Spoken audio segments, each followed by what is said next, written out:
Hello, Facebook. I don't know, right at the beginning it said your connection is too weak to go live.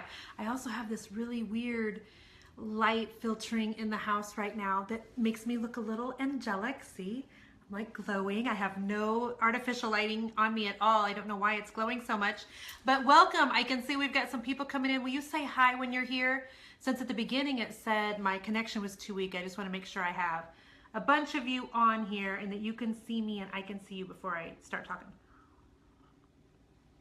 I see nothing yet. I see nothing yet. Candy's here. Yay! Okay, if Candy's here, everybody's here.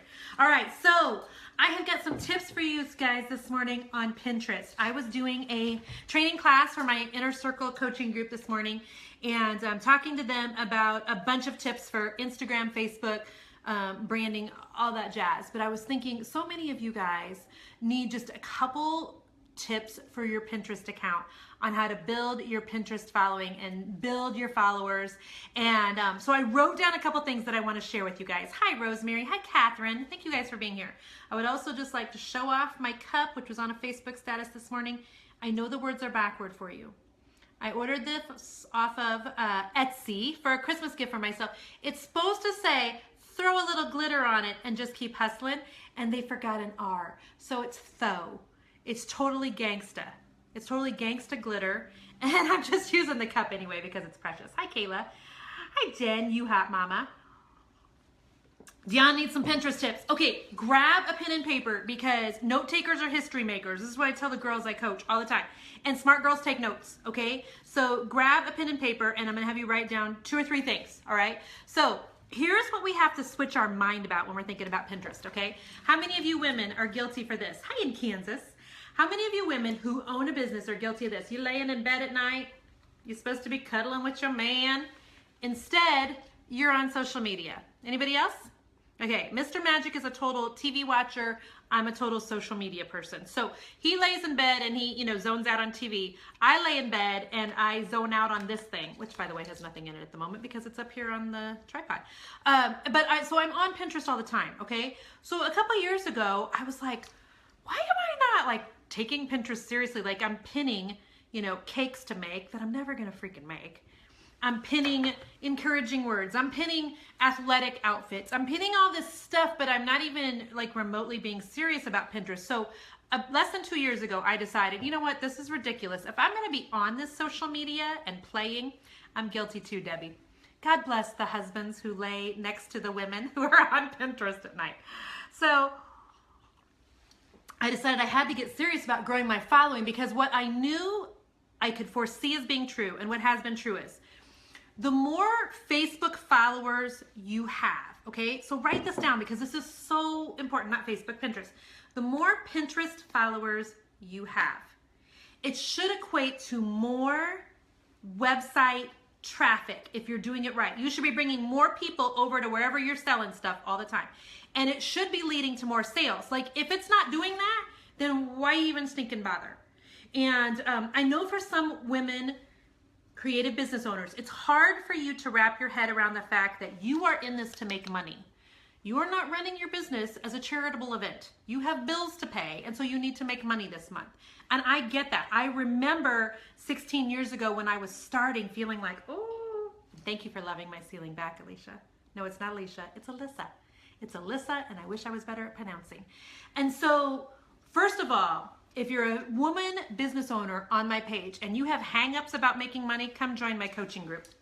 Now, somebody can write it in here for me, themagicbrushinc.com/inner-circle, because I will help get you over that. God gave us the wisdom to get wealth. If you study the Proverbs 31 woman, she was a maker and a shaker. She was a maker. She bought stuff and she sold stuff, and it did not say she sold it for free. Okay, so get over that mindset that you should not be making money at your creative talents because you should. You can and you should. Okay, so in theory, if you do Pinterest right, you're going to grow your following and grow your traffic back to where you're selling stuff and make more money. That's the only really reason to be in business. Valerie says, I think you're preaching to me about not running a charity and needing to make money. Valerie, you know what? Here's the deal. My heart is so just for the female who is talented at making stuff but needs help on the business side. Like, because I feel like I have a really half brain and I don't feel like that comes about very often. And I feel like I understand where a lot of you have been, and 16 years ago I was there. And so my encouragement is to try to help you get over those humps, because some of you are single mamas who have babies to support. Some of you just need to make your lighting bill this month, and you can paint stuff and make stuff and sell it and make money off of it. And I'm not talking making pennies. I'm talking making a decent income. My first year in business, 16 years ago, I almost made 6 figures. 16 years ago. And so I know how to market, and I know how to sell. You don't have to be the most talented sewer, baker, painter, whatever, writer. You just have to be able to outmarket other people and outsell them. That's it. That's it. So I teach people how to do that. But I've got Pinterest tips for you. You ready? Hi in Sweden. Hello in Sweden. You got a mermaid pillow. Love. Okay, here's my Pinterest tip. First, if you have a business, you should not have 2 Pinterest accounts. This is a side tip. You don't have Jimmy Joe Pinterest over here and Jimmy Joe Biz over here. No. You have 1 Pinterest account. Ain't nobody got time to be running 2 Pinterests. I don't even know if that's a word. Pinterests. Okay, you've got 1 Pinterest account and you do everything there. Okay, so that's not even my number 1 rule. But my number 1 rule is you should use the rule of 80-20 all the time on your Facebook group. Okay, does anybody know what your Pinterest group? You know what? Use it for Facebook too. Does anybody know what I'm talking about? Does anybody know what the 80-20 rule is? I have a book from Perry. Let me think of his name. Is his name Perry Mason, on the rule of 80-20. You know how maybe your pastor has said, 20% of the church does 80% of the work, or you'll have a teacher say, 20% of the kids do 80% of the stuff, or the 20-80 rule works like in everything, including Pinterest. Okay, so 80% of the time, you're just repinning other people's crap. You're repinning that tiled bathroom. You're repinning somebody spray painted a doormat. You're repinning Valentine's ideas and front door colors, and you're repinning whatever your little heart's desire. 80% of the time, okay? 20% of the time, you are pushing your own pins through Pinterest, okay? So I know what you're gonna say. I don't have that many pins. Neither do I. So number 1 rule is 80% of the time other people's stuff, 20% of the time your stuff, okay? And so my number 2 tip for you is, because you're gonna say, I don't have that many pins. Well, I don't either. You need a lot of boards, and you can repin the same pin to many different boards. So let me give you a good example. When I'm on Pinterest at night, and I've got Mr. Magic laying next to me, and we should be doing something else, but I'm on Pinterest. And I'm looking through Pinterest, and I'll go to my own account, and I'll get one of my pins, and maybe it was a painted buffet, like this one behind me, okay? So I made sure that painted buffet was in my painted furniture board. It was in my paint tips board. It was in my magic brush painting projects board. It was in my recycle repurpose board. Does that make sense? Hey, Sarah. Because the first time, I can remember the first time I went to put a pin in a second place. Okay, so I had, let's just say this buffet.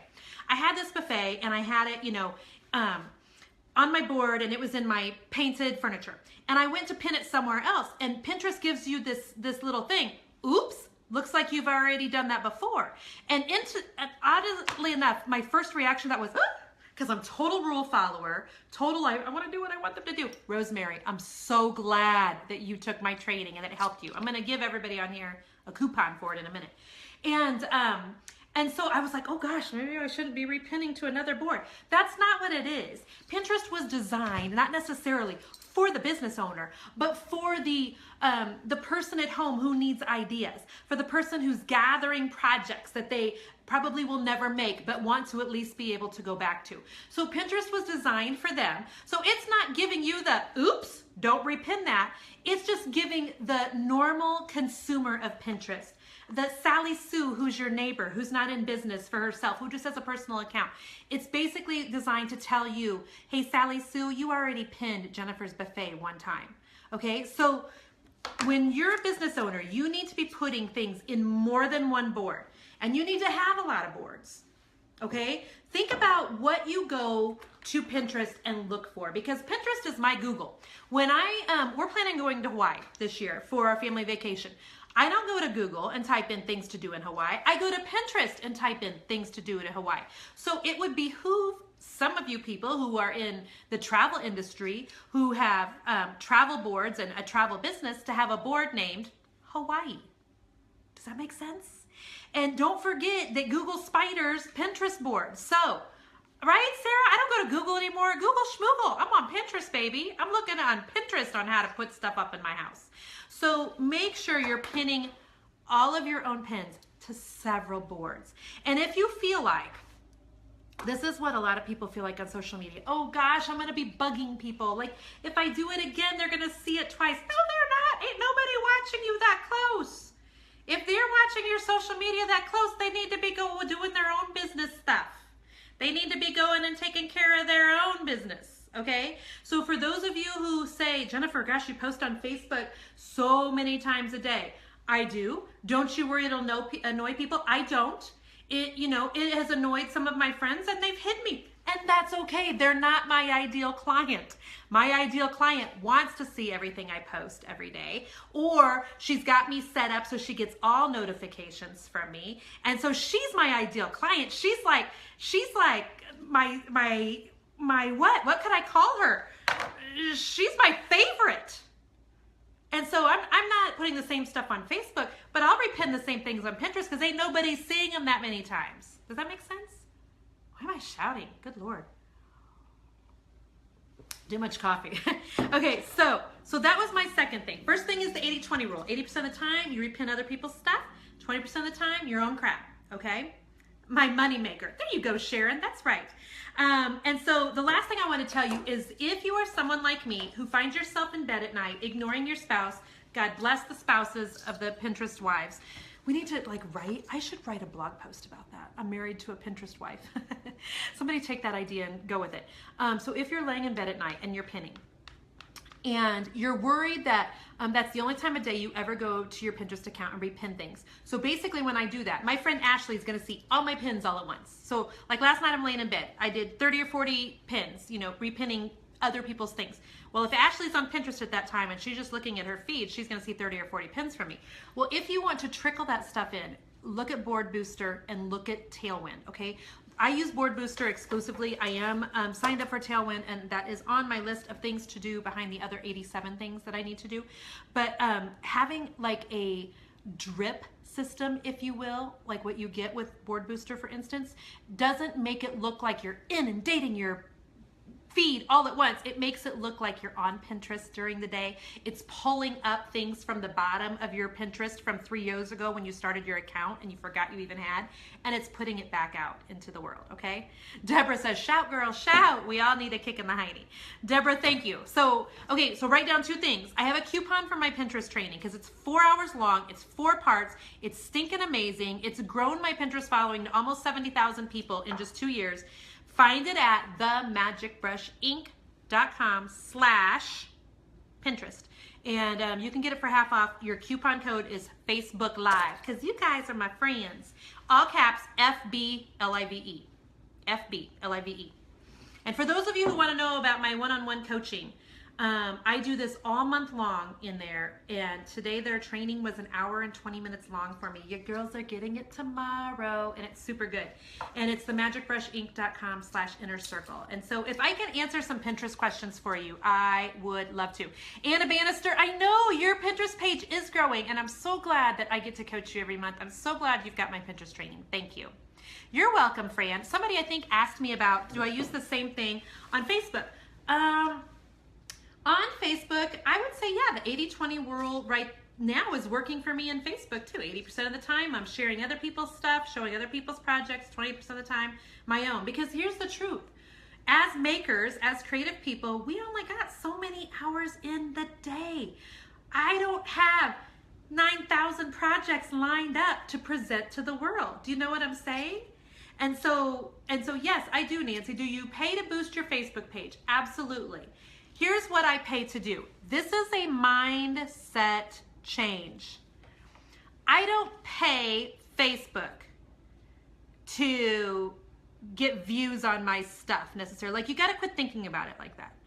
I pay Facebook to just show it to more people when I'm boosting ads. When I'm doing Facebook ads to get new people to like my page, I'm not paying for people to like my page. If that's what you think, that is dead wrong. What you're paying for is for Sally Sue, who's in bed at night next to her husband, and she's going through Facebook. All of a sudden, she sees an ad for DIY things, DIY projects, like the magic brush, Jennifer Allwood. I'm paying Facebook to present it to people, and they can decide whether or not they want to like it. Do I do both? Absolutely. Absolutely, for sure. Let's see. Handmade wood decor just shared your video. Let them know you appreciate it. I wonder what video. Hey, thank you, Handmade Wood Decor, whoever you are. So yeah, go find that Facebook training, get it half off with FB Live as your code, and go join my coaching program if you need a swift kick in the booty for your business every month. In other news, many of you have asked about Rachel Hollis and my meet and greet with her. And you guys, that was so fun for me. Some people want to meet, you know, Mary J. Blige. Love Mary J. Blige. Huge fan of hers. Some people want to meet, you know, Ryan Gosling. Some people want to meet, you know, famous people like that. That doesn't trip my trigger. It doesn't trip my trigger. There's my assistant, Vicky, on here. God bless you. You're a saint. She put the whole thing on there. Thank you, Vicky. It trips my trigger to meet people like Rachel Hollis. And I think one of the reasons is I love Rachel's, I love having watched her. I'm thinking I maybe followed her in the last, it's been less than a year, I know that. But I love that her business is not one thing. She's multi-passionate about a lot of things, as am I. She is good at a lot of different things. She posts a lot of different things, and her heart is for other women, and that's what I love about her. So when I met Rachel, it just felt like I was meeting a friend. Do you know what I mean? Because I feel like we're very similar-minded in the fact that we are all for other women. There is something so spectacular that happens when women support other women. And I know you guys have all seen that meme about, you know, blowing out somebody else's candle doesn't make yours blow brighter or whatever. And it's so true. And when you meet other women who are hustling right alongside you, hang on, my page, or my phone's telling me it's time to eat my third meal of the day because I'm eating consistently every 2.5 to 3 hours because otherwise I get hangry. Anybody else get hangry? I'm not very nice when I'm hangry. And so, so meeting Rachel was just super fun because her business is done so good. And we just have a similar heart for encouraging women. And, you know, she's a fellow mom who's just hard at it every stinking day. And I have mad respect for that. And I have mad respect for any woman who's at home right now trying to make a couple dollars with, you know, her creative talents to make some income for the family. I can remember, because my background is in computers, I left a huge corporate job, not by choice, they let me go, 17 years ago and started my painting business, hoping just to make some money until I could find another job doing software development. And so I can remember the first job I got was in $1 million house with a designer who had no business hiring me. Girls, I had no clue what I was thinking doing. And she hired me anyway. This was $1 million plus house 16 years ago, okay, with a secret room in it, you guys. To say I didn't know what I was doing is an understatement. But what I try to do for the women in my coaching group is I try to show them most of us don't know what we're doing half of the time, okay? It is, it's a disservice to you guys as people who, you know, come to me for business advice. It is a disservice to you to let you think anything otherwise. Most of the time, everybody you follow on social media is throwing crap at a wall to see what sticks. They're feeling their way through their careers. If you had told me 16 years ago I would be on live, sometimes with thousands of people on my Facebook page on any given day, I would not have believed you.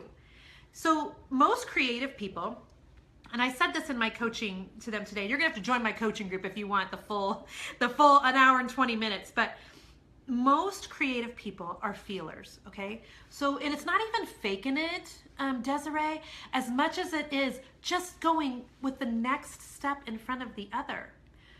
You know, it's taking the very next step step. It's not knowing where God is leading you in your career, but being an open vessel and just saying, here I am, Lord, use me. I don't know what the next step for my business is, but I'm going to go ahead and put some stuff out there and see where you take it. And so for me, 16 years ago, it was taking a job where I had no idea what I was doing, where the designer had to say to me, oh, honey, your bid is not enough. Let me help you boost it up, because you don't know what you don't know. I love it when Oprah says that. When she says you just don't know what you don't know. And when you know better, you do better. So from that one job, I learned what not to do. I learned better how to price, and I had a tiny bit more confidence going into the next one, and a tiny bit more confidence going into the next one. And it took, a good 5-10 years before I really felt like legit, like I actually had a business. Thanks, Vicki. I'm glad you're liking this. Caitlin, if you don't know where to start, you more than likely are a multi-passionate creative person, meaning you may be really good at baking and sewing and making and painting and yada, yada, yada, and you can't help or you need help picking one. And the truth is, when you are multi-passionate, you've got all these things. It's better to brand yourself than it is to brand what you're doing anyway, which is why, yes, I own a painting company. Yes, I have women who go out and paint in houses for me every day. But you're also going to see me talking about a lot of other things on my social media and doing a lot of other things, because I don't just love painting. I love other stuff too. And most creative people are the same way. We have many things we're passionate about. And a lot of times we'll say, well, gosh, I don't know what to pick. I can't pick. And that's our own way. And I'm going to love you enough to say this. I'm going to love you enough to say it. That's our own way of getting out of having to start something. That's our own way. We'll use that excuse forever if it works, if it helps keeping us from making decisions, because it's way scarier to just pick and decide than it is to just keep saying, I don't know what to do. How do I get started is the problem. You sell your items, wanting to get better with it. Gina, join us in my Facebook group. Gosh, I'd love to have you there. Find me at themagicbrushinc.com/inner circle. I will teach you how to sell online. Hey, Tammy Graves. So, my first year, I've been online now for 4 years selling things online, and I made almost 6 figures my first year. So it has done nothing but grow and grow and grow and grow since then. It is absolutely possible. It takes work. If any of you guys think that running a business online is easy, that is hogwash. And you need to know you're going to have to work. There's a lot of things you've got to put in place.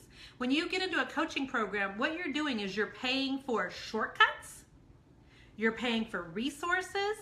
You're paying for a swift kick in the booty when needed. You're paying for somebody to link arms with you and say, girl, I believe in you and what you're doing, even if you don't.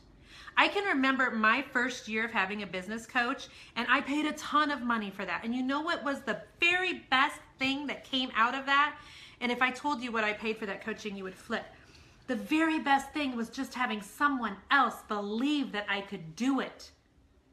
Someone else who was already way above me. It's like a Titus 2 thing. You know how in Titus 2 in the Bible, I have my Bible sitting right in front of me, so forgive me because I'm not good with references. But in Titus 2, they want women to have one woman on one side of us who is older than us, who is showing us the way.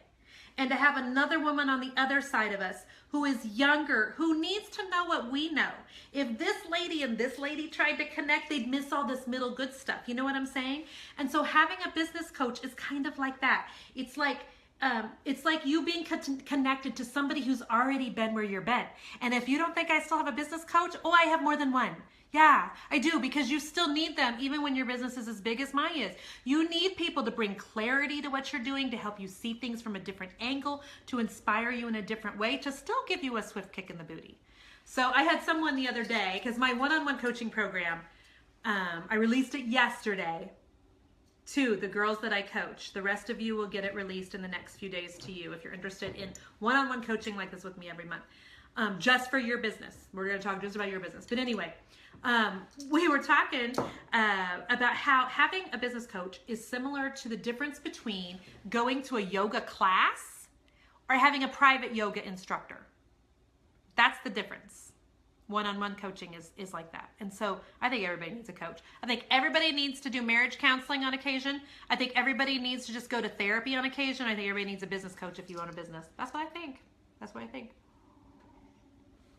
is you start with your own website or an online company like Etsy. I've never done Etsy, Tina. I have a lot of reasons for that too, but I've had a website from the beginning. I just relaunched my website, gosh, in August or September, I think. It's at themagicbrushinc.com, and you have to have a website. Can I tell you why? Do you guys remember, for those of you who have followed my Facebook page for a while, last December, my Facebook page was taken away for 3 days. No idea why. Facebook was so gracious, and they said it was an accident that happened.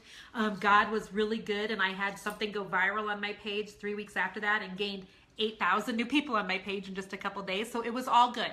But for 3 days, I stuck my thumb in a corner thinking, what do I do now? So my advice to you is you never put all your eggs in any social media basket. Don't put all your eggs into any basket when it has to do with business. You need to make sure you're spread out your socials and that you have a website with an email list. An email list is how you are going to sell more things than what you do on social media any day of the week. And I can teach you how to grow an email list fast. In 2 years, I've grown to 31,000 plus. So there you go. Liz says, what's your website? It's themagicbrushinc, that's inc.com, if somebody will type it in for her. So, hey, Catherine, I'd love to help you with your website. I do website critiques in my coaching group all the time. Yay, Brooke, we're so glad you're going to be there with us. We've got, I think, 120 women this month, and these are all fellow business owners. They're all across the spectrum in terms of where they're at in their business, but we have some great movers and shakers in there. So, all right, guys, so those were my Pinterest tips for you. Don't forget about the coupon for my Pinterest class if you're interested in taking that. You take it whenever you want to. It's 4 hours of training. You can sit down today and do it all today, or you can, take 2 hours now and 2 hours in a couple months. So it's yours to keep forever. It's at themagicbrushinc.com/Pinterest, and if you use FB Live, all squished together, you can get it 50% off. So you're welcome, Liz. Thanks, Danielle. I'm so glad you're in my coaching class. You bring something great to that course. Tammy Graves, you're in. Where do you go? For Pinterest, go to, would you do me a blessing, Danielle? Would you type in my Pinterest training? It's themagicbrushinc.com/Pinterest for Tammy, and type in my inner circle, themagicbrushinc.com/inner circle for her as well. All right. Yeah, if you're just in the beginning stage, it will benefit you. You know what? It at times may feel like you're drinking water from a fire hydrant. And so sometimes for those people who feel like the inner circle is just too much, the one-on-one coaching is better. If you're trying to get things off the ground and you want to get from A to Z quickly, sometimes it's better just to invest some money up front to give you shortcuts and resources and plans. Yes, Tammy Graves. Okay, she wants the one-on-one coaching. themagicbrushinc.com/coaching. That's not supposed to be released to you guys till like tomorrow. It's okay. It's my business. I can do what I want. Has the market been oversaturated? No, Julie, absolutely not. No. Not even remotely close. But I do teach you how to stand out. If you feel like your industry is oversaturated, I can teach you what to do so you look different. Because you are different. You just need to tap into that. So, all right, guys, bless you. I have to go to the dentist. I would rather go to the gynecologist than a dentist. Let's be totally honest about it. I love my dental people. They watch me on Facebook. Hello, I'm coming for you. They know that usually I cancel my dental appointments about, on average, 1.3 times every single time. So instead of doing a 6-month cleaning, I try to bump it to like 8, 9, or 10 because I hate people working in my mouth. And I always say I'm going to Facebook Live from in there because literally they have to give me laughing gas, and I always have my phone up above what they're doing, and it's just a hot mess. And one of these times I'm going to Facebook Live in there. Yes. Vicki, go to my website, themagicbrushinc.com/coaching. That's where it's at. Okay. Bless you guys. You are a treasure for me, and I love spending time with you here. And I think tomorrow I am going to be doing some painting on a Facebook Live. So, you creative people know what I'm talking about when I say, when you are a creative person, doesn't matter if you've kind of transitioned to business person or not, you still have this incredible innate thing that you were born with it. God gave it to you. You have this incredible need to make something out of nothing, or to make something pretty on a pretty regular basis. You can start feeling the antsiness when you haven't created anything for a while, or when you've only created things for clients and not for yourself. And so sometimes you creative people, when you start feeling that uneasy, I can't seem to get settled down, I feel really like unsatisfied right now. A lot of times it's because you need to go create something. You need to do something for yourself in your own house, not out for making money, just in your own palace. And so I'm kind of feeling that need. I've got the Christmas stuff mostly put away, and I'm like, Mama needs a project. Mama needs a project. And so I'll try to do that tomorrow. Catherine says, my podcast launches February 1st. Thank you for asking, Catherine. Every time I talk about it, I get giddy. February 1st, my podcast launches. I'm so excited. We've already recorded the first 3 episodes, and I am interviewing an HGTV star from several years ago on my 4th podcast, I think. So I'm super excited about that. All right, bless you guys. I just am so grateful that you're here. Oh, Tammy, bless you. I'm not reading your journal today, but bless you. Put one foot in front of the other, Tammy. Don't get overwhelmed by looking at the entire picture. Just do the next right thing that you feel like God's calling you to do in your business, and it will always go well with you. Okay? Bless you guys. We'll talk soon. Bye-bye.